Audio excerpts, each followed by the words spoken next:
ఏలూరు జిల్లాలో అర్హులైన ప్రతి రైతుకు అన్నదాత సుఖీభవ పథకాన్ని వర్తింపచేయాలని మంత్రి నాదెండ్ల మనోహర్ అధికారులను ఆదేశించారు.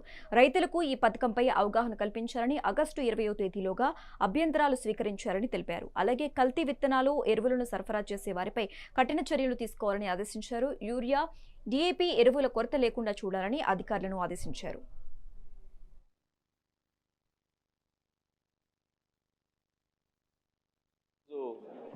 ఏలూరు జిల్లా డిఆర్సీ సమావేశం ప్రధానమైన అంశాలపైన చాలా లోతుగా చర్చించడం జరిగింది. గౌరవ మంత్రివర్యులు పార్థసారథి గారు, అదేవిధంగా గౌరవ శాసనసభ్యులు కామినేని శ్రీనివాస్ గారు, దెందులూరు నుంచి చింతమనేని ప్రభాకర్ గారు, ఏలూరు నుంచి చంటి గారు, ఉంగుటూరు నుంచి ధర్మరాజు గారు, అదేవిధంగా చింతలపూడి నుంచి రోషన్ గారు ఇందులో పాల్గొన్నారు.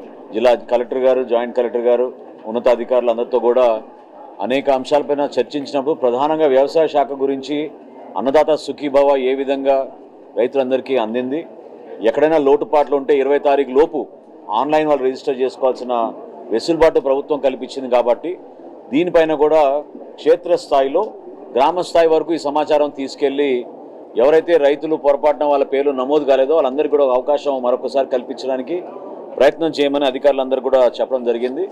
అదేవిధంగా గౌరవ శాసనసభ్యుల దగ్గర నుంచి ఎక్కడైనా యూరియా కానీ డిఏపి కానీ కొరత ఉంటే ఏ విధంగా మేము జిల్లా యంత్రాంగం నుంచి దానికి సిద్ధమయ్యే విధంగా ఆ ప్రయత్నం చేయడానికి కోసం కలెక్టర్ గారి ఆధ్వర్యంలో, జేసీ గారి ఆధ్వర్యంలో దాని గురించి కూడా డిస్కస్ చేయడం జరిగింది.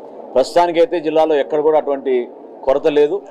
రైతాంగానికి ఉపయోగపడే అంశాలపైన రాజీ పడే ప్రసక్తే లేదు. కూటమి ప్రభుత్వం వచ్చిన తర్వాత ఎట్టి పరిస్థితుల్లో కూడా ఆదుకుంటాం. అవసరమైతే వేరే చోట్ల నుంచి రేకులు కూడా తీసుకొచ్చి ఇక్కడ మన రైతాంగానికి అందుబాటులో పెట్టడానికి మేము నిర్ణయించుకున్నాం. ఏలూరు జిల్లా డిఆర్సీ సమావేశం ప్రధానమైన అంశాలపైన చాలా లోతుగా చర్చించడం జరిగింది.